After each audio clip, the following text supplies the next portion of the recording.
Welcome to Liberty Law Talk. This podcast is a production of the online journal Law and Liberty and hosted by our staff. Please visit us at lawliberty.org, and thank you for listening.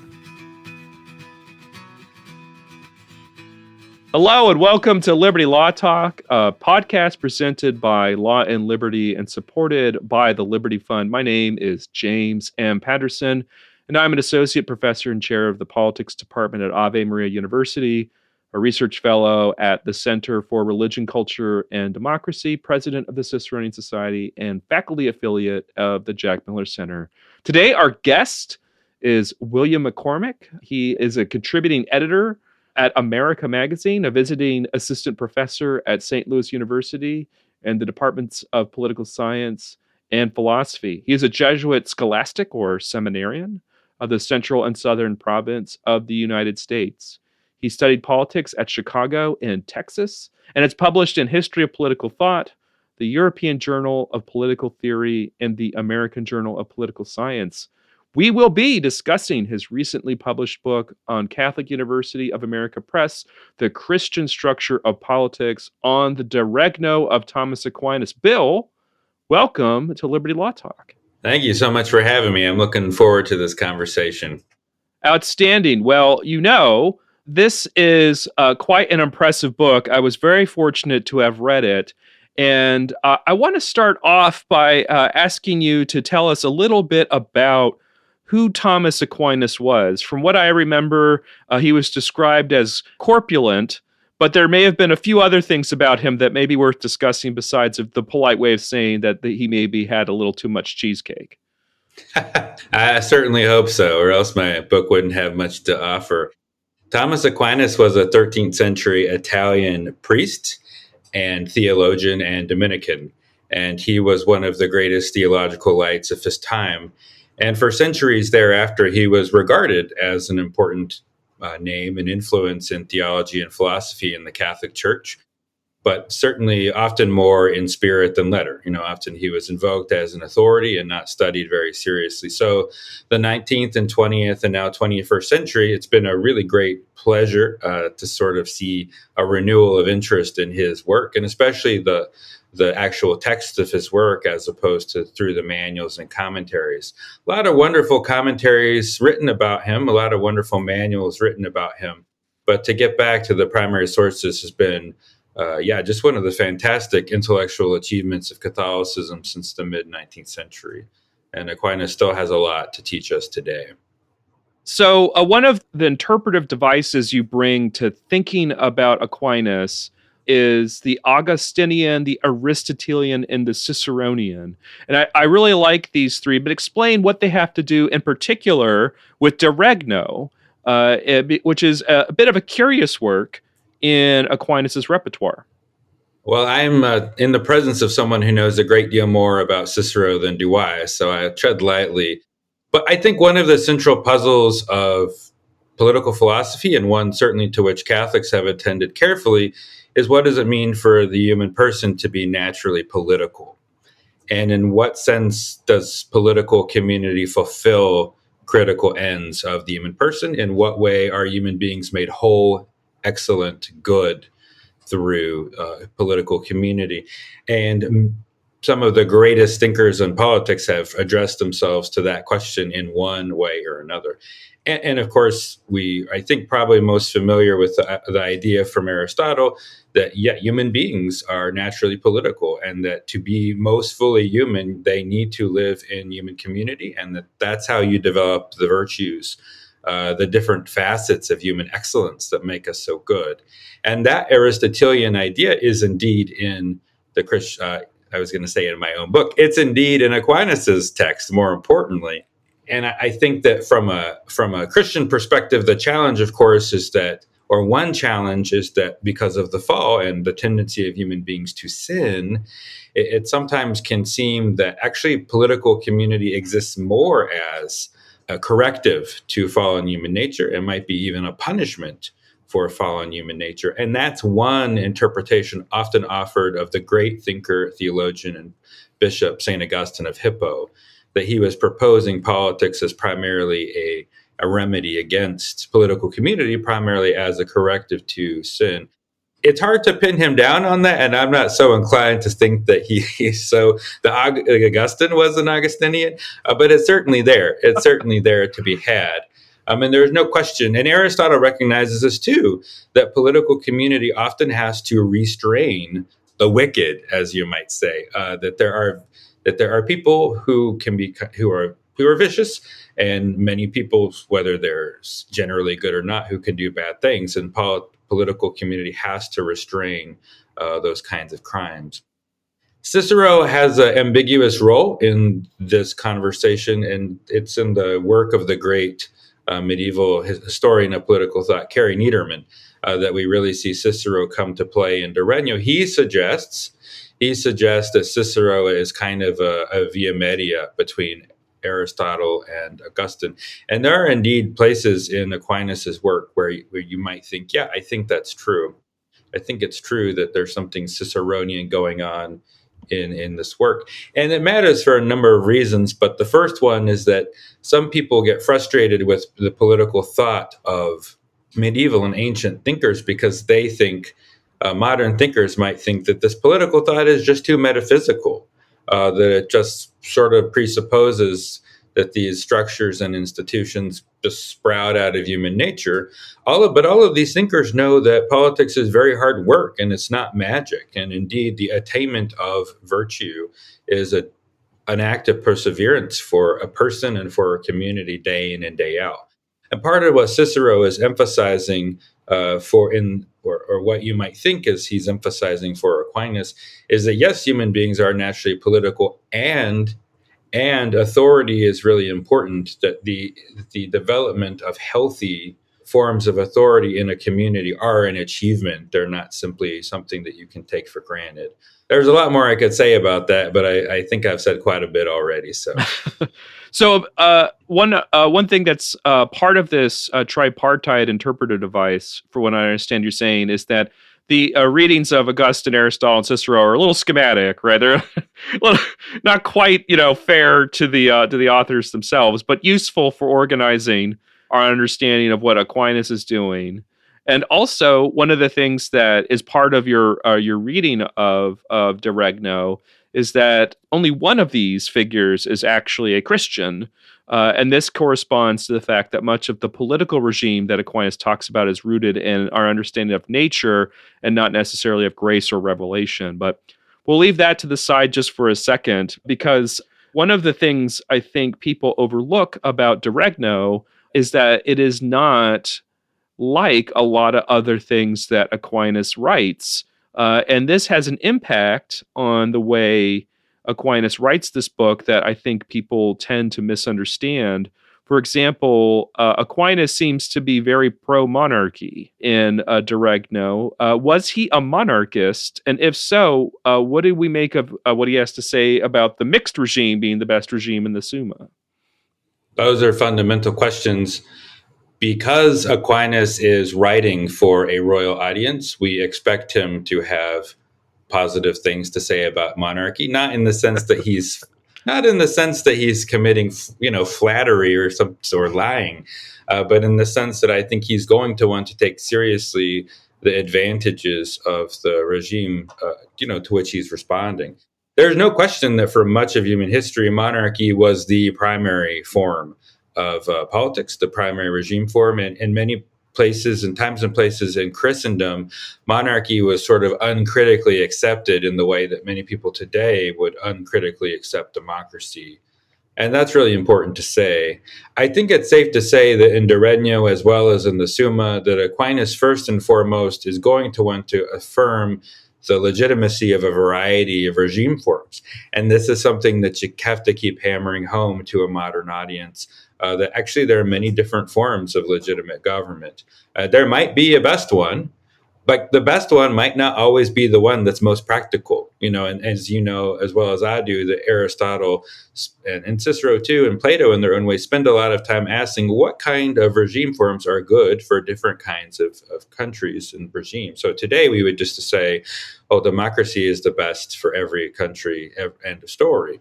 But you might think that given the varied fortunes of democracy today, and certainly since 45, even if you love democracy, you might say, yeah, there are places where it works and places where it's more aspirational. So I think it's fair to say, I think you can argue that Aristotle sees really good aspects to monarchy, and nevertheless, the mixed regime is much more plausible and much more effective for most settings.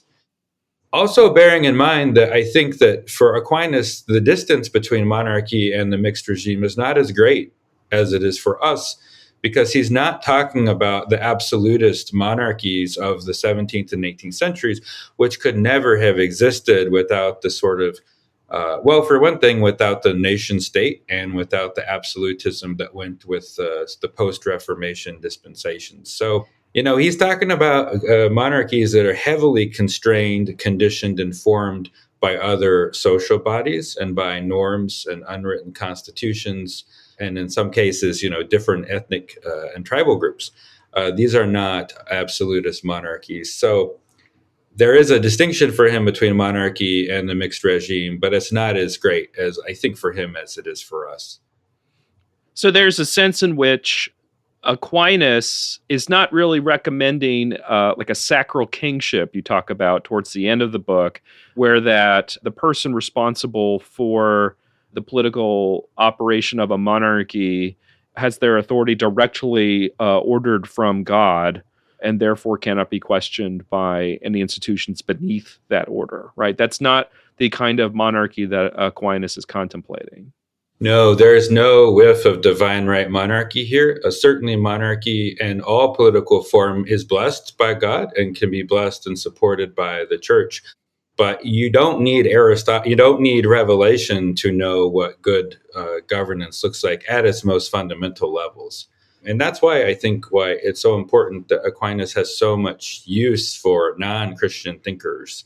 Again, he's not a sort of Baroque era or Romantic era thinker who thinks Christianity turned everything upside down. In fact, that's why I can't recommend enough the work of my mentor, the late, great Jim Shaw, who was constantly asking, what does Christianity have to say to politics? And he would often put this in kind of provocative ways, like, read the New Testament, read the Gospels. How much politics is there?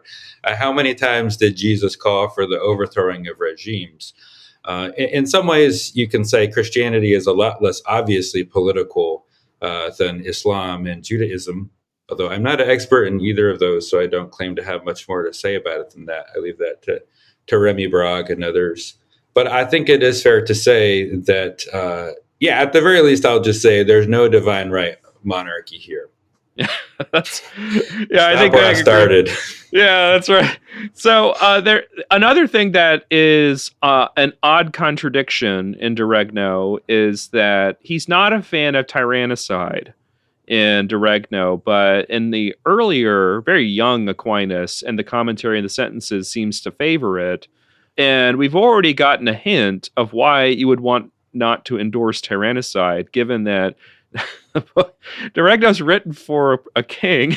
You don't necessarily want to sign his death warrant when writing him something. But then again, the reason why that's interesting is because, as you really stress in the book, Aquinas is very interested in describing tyranny. Why on earth would you even talk about that to a king?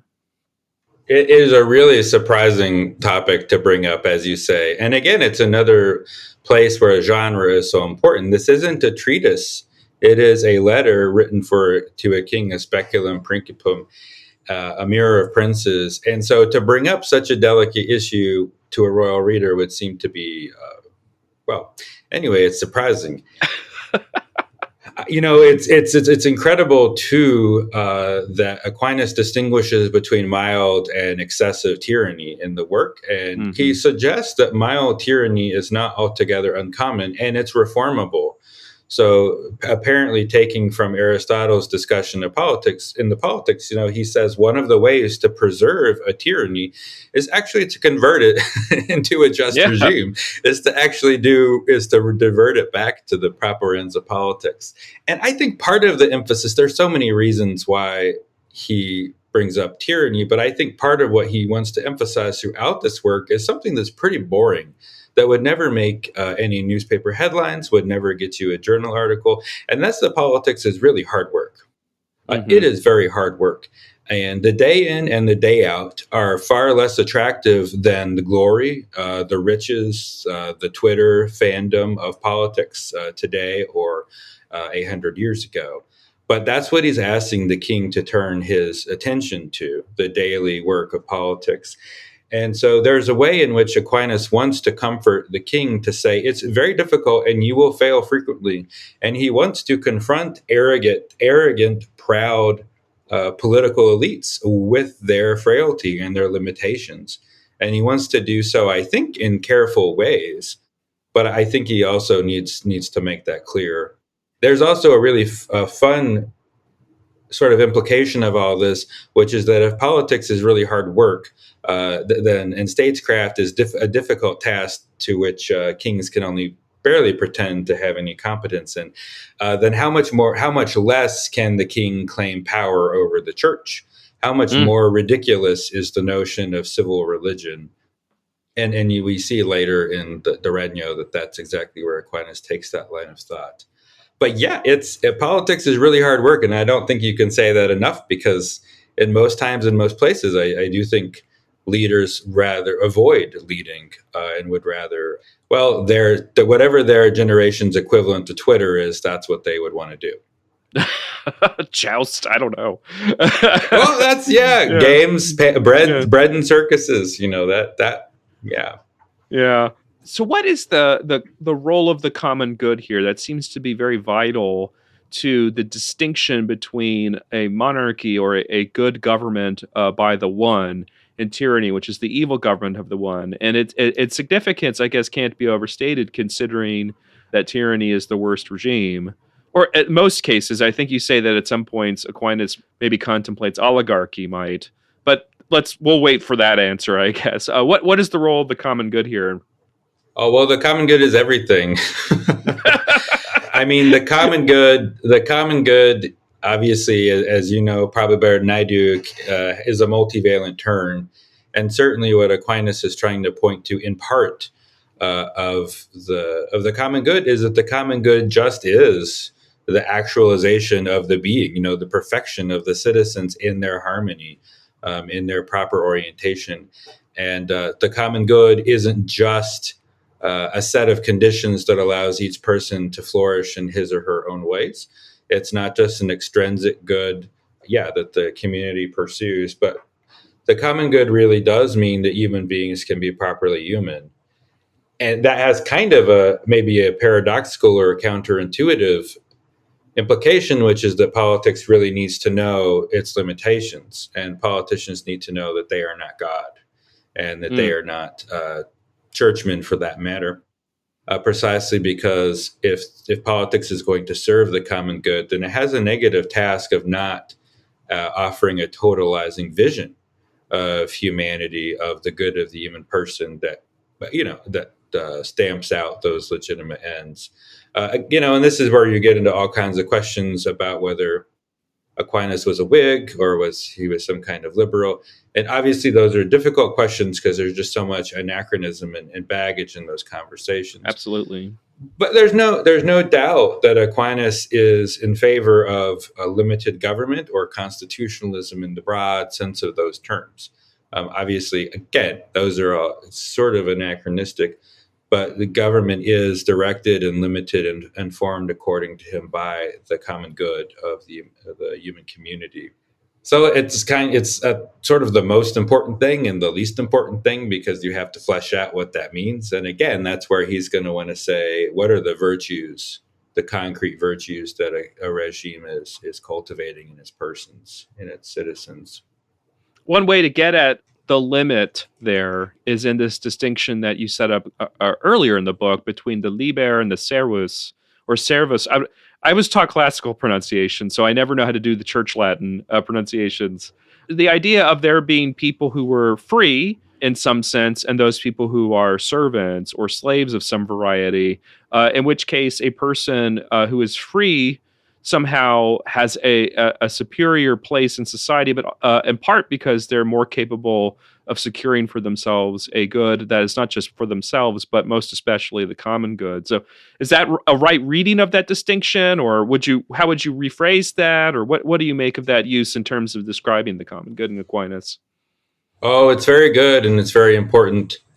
I think that today, of course, we primarily think of freedom in terms of a negative freedom, a freedom from, and that's very important. There are a lot of negative actors in the world that you want to be free from hunger, free from poverty, free from unjust domination. But of course, on the other hand, there's a notion of positive freedom, which is a freedom for, and if people probably know the great Dominican survey, Pinker's has done amazing work on this distinction. And for Aquinas, the liber, the human person who is free, the human person who is free is free fundamentally if he or she is able to become who he or she is meant to be, if they can really become excellent. And so a liber, the free person, so liber as in liberal or free, that's the sort of agent who can participate in the cultivation of his or her own good, and as you say, in the good of other persons. And that's another aspect that divides a lot of modern from pre-modern notions of freedom, of course, is that freedom in this rich sense of excellence often draws you into closer association with other persons, because we are, as McIntyre would say, rational, dependent animals. We can't perfect ourselves by ourselves. And there's so many reasons why that's the case. But so the kind of autonomy or freedom that would cut us off from other people, that's not what Aquinas is about. And the servus, I was also taught classical Latin, by the way. So it's an occupational hazard. You kind of out yourself with your Latin pronunciation. On the one hand, I think there are important historic questions about what Aquinas thought about slavery and what he thought about natural slavery. And those debates take you back to Aristotle, but also take you forward to debates today. But I think it's very possible to abstract these considerations and say, that there are people who are, because of social circumstances, political circumstances, are not able to actualize their freedoms, aren't in the rich sense here, that they're not in a good place, in a good position to be free for excellence. And I think today we would say that's unjust. There's nothing natural or good about that. Again, I'm not an expert on Aquinas on slavery, but the liber servus distinction is, I think, very important for drilling down to what Aquinas means by the common good and how the liber is called to participate. And again, this is 13th century stuff. This is not John Locke. This is not Thomas Jefferson or Isaiah Berlin. So you're seeing some of the wonderful medieval roots of the best, I think, of the Anglo-American tradition here. One of the things that appears to be part of the liber category is the king himself. And the significance for this distinction of liber and servus is that what makes the king a liber in this case is that he's actually a servant of God.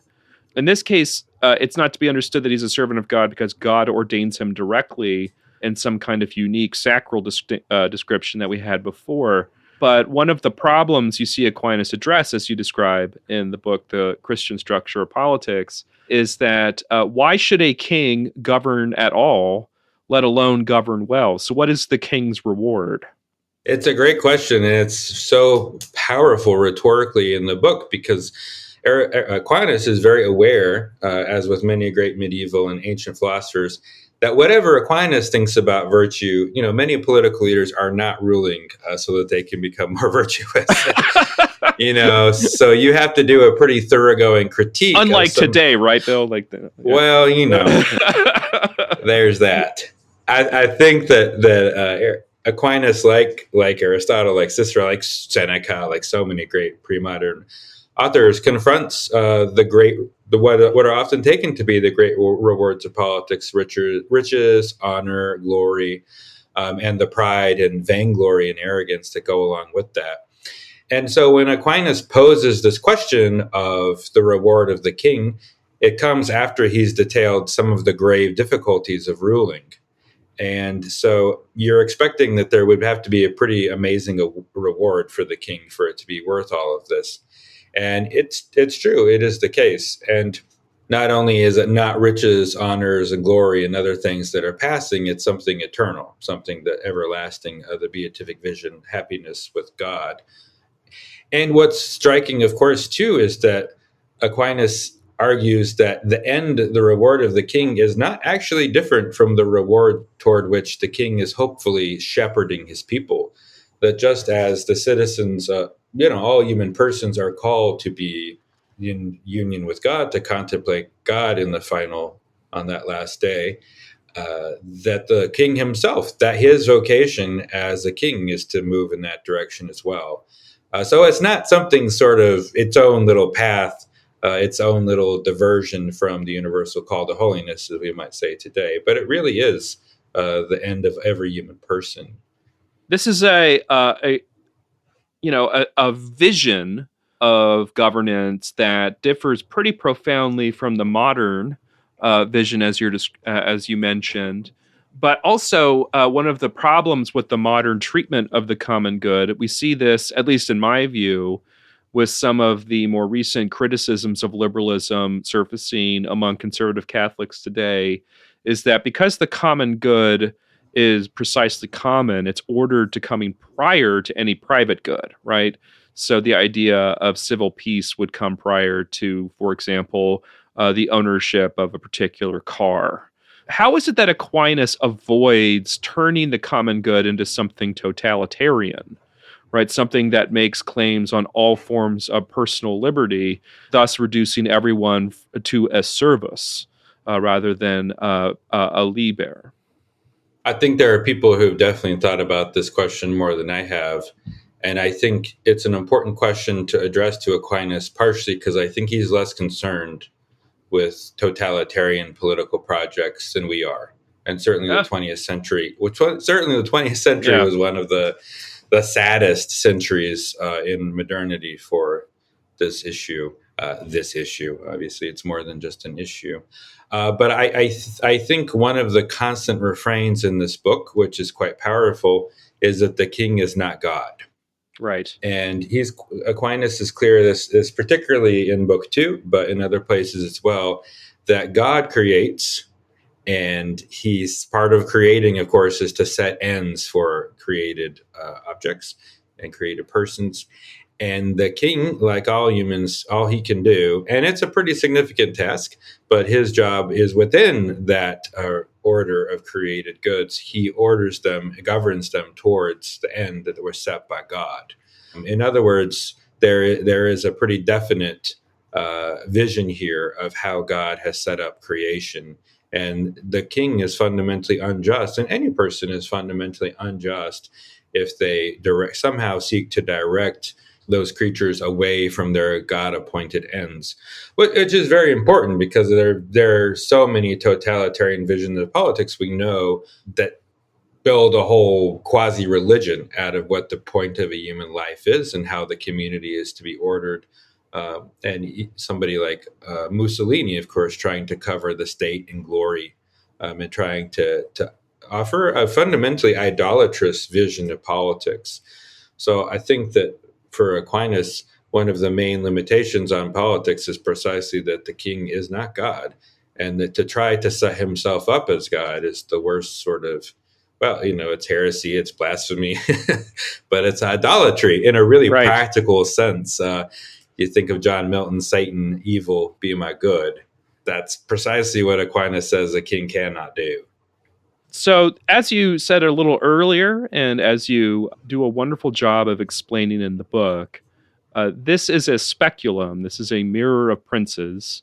And for many readers and for many listeners to this podcast, they'll be more familiar with another speculum. And it's sort of unfair because it was a subversion of the genre. And this, of course, is Machiavelli's The Prince. And one of my favorite parts of this book was your discussion of how Machiavelli and Aquinas differ in their treatment of a figure of great importance to both of them, and that is Moses. So I think this ties kind of closely to the question of that we just had about the king and the common good. So what do we see here in this discussion? And tell me more about it. Moses is one of the most fascinating figures in the history of political thought. And I think a lot of people are surprised to see how often he's invoked by Aquinas, how often he's evoked by Spinoza in very anti-Semitic ways. But I do think and certainly Hobbes, Thomas Hobbes has obviously no use for Moses, even though he's deeply envious of him in a pathological way. And Machiavelli admires Moses for the same reasons. I want to apologize to listeners who are fond of Hobbes, but I cannot get enough Hobbes bashing in any way possible. So I'm only encouraging this. You'll find no love for Hobbes in my corner. I think he is very profoundly, interestingly wrong. He's never wrong in kind of in a boring way. When he's wrong, he's really importantly wrong. Anyway, we can get into that later. It's a different podcast. The Machiavelli's The Prince is such an engrossing text, and one of the treatment of Moses is incredible because Machiavelli says he's not going to talk about, as many know, he says he's not going to treat on Moses because obviously Moses was a prophet and a man of God.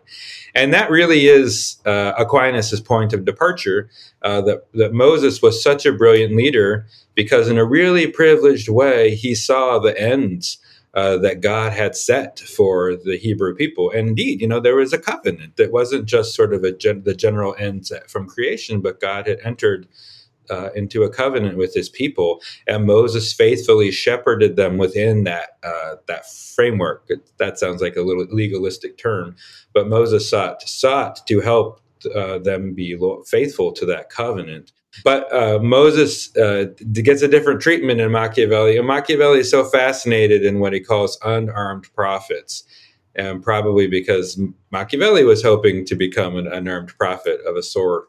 For Machiavelli, Moses is so fascinating because he thinks of Moses as one of the greatest charlatans and frauds of all time. That he came up with this kooky religion, and that he was able to use it to control the people very effectively. He wishes somebody like Cesare Borgia could have done a better job in that direction. But you couldn't see a greater contrast in their treatments and it really reflects how they understand virtue. That for Aquinas, to be godly, to be virtuous, to be just is to follow God's commandments, is to obey his created order, to conform yourself toward it. And it's not a bad thing. It actually makes you more of who you're called to be.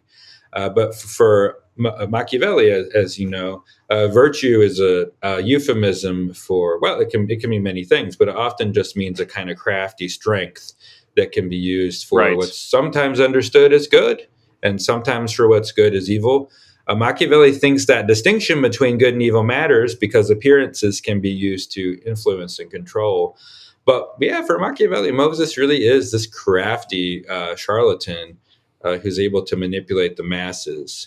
And it's a really disgusting picture of Moses. It's deeply anti-Semitic, of course. Sure. But the contrasts between the Prince and the Regno are fascinating. I'm glad you brought it up. I had to cut so much of that stuff out of the book, so I'm hoping to put it somewhere else someday.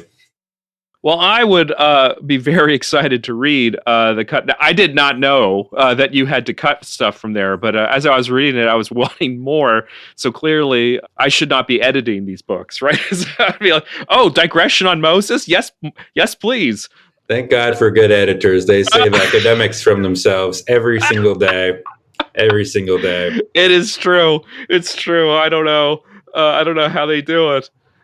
So we're coming to a little past 30 minutes, so we should start looking towards a bigger picture before we close, which is why de Regno? Have I been saying that correct? You're saying de Regno, and I'm wondering if I'm saying this correct. Am I saying this right? No, it's fine. I mean, the GN in Latin is sometimes pronounced like the GN in Italian by people more in medieval studies or more ecclesiastical circles, but they're saying it just fine. Okay, just That's always that problem with students, right? Where the students have read more than they've said. And so they'll start saying words incorrectly. So let's just go with me just being a brilliant student. Please. It's a good problem to have. It's a great problem to have. So why write this book in the year of our Lord 2021 and 2022? Well, I think the short answer is that Aquinas has a great deal to teach us. And I think that the vision of politics were sometimes handed down, that's said to be from him, coming from the treatise on law or the questions on law. It's really beautiful. It's really important. But I think that the Regno offers a far more supple vision of politics coming from Aquinas. We live in times when all of these categories, every single major concept we've discussed, they are contested. Yes. And some of them really should be. I mean, the history of politics is littered with the really, egregious invocations of these terms. But I think that there's still so much to be said about the classical notions of justice, of right, of law, of the common good. And what those aren't straitjackets that conform us to very narrow visions of politics. They actually are congruent with a very ample vision of prudence, with a very ample sort of application across a variety of different regimes, across different circumstances in which humans find themselves acting politically. And I'll just say this, to go back to what I started with, we're in a really strange moment in the 21st century, and maybe we have been for much of late modernity. I don't know. We're suffering from a lack of confidence in our political institutions and in our norms and values. And so I'm one of those people who suggests that there's a great deal to be learned from the past. And if nothing else, this is an act of ressourcement, as it were, trying to uncover some of the tradition that we don't need to reinvent the wheel. I think everything we're saying has already been said a couple of times, but we certainly need to be reminded of them regularly, apparently. That's right. At least he gives us the right questions. I happen to be pretty sympathetic to the answers, especially as you interpret them in your book, The Christian Structure of Politics on the Regno of Thomas Aquinas. There's my reformed pronunciation. Thank you so much for this wonderful conversation. And the next time you're going to be on here, it's going to be on that article that's going to come out on the treatments of Moses. Look, that's coming out, right? I'll see it done. Well, with this kind of encouragement, I think I have to. It's moving to the top of the to-do list. No, thank you. I appreciate that encouragement. And thank you so much for having me. This was delightful. Thank you so much. Thank you for listening to another episode of Liberty Law Talk. Be sure to follow us on Spotify, Apple, or wherever you get your podcasts. And please visit our journal at lawliberty.org.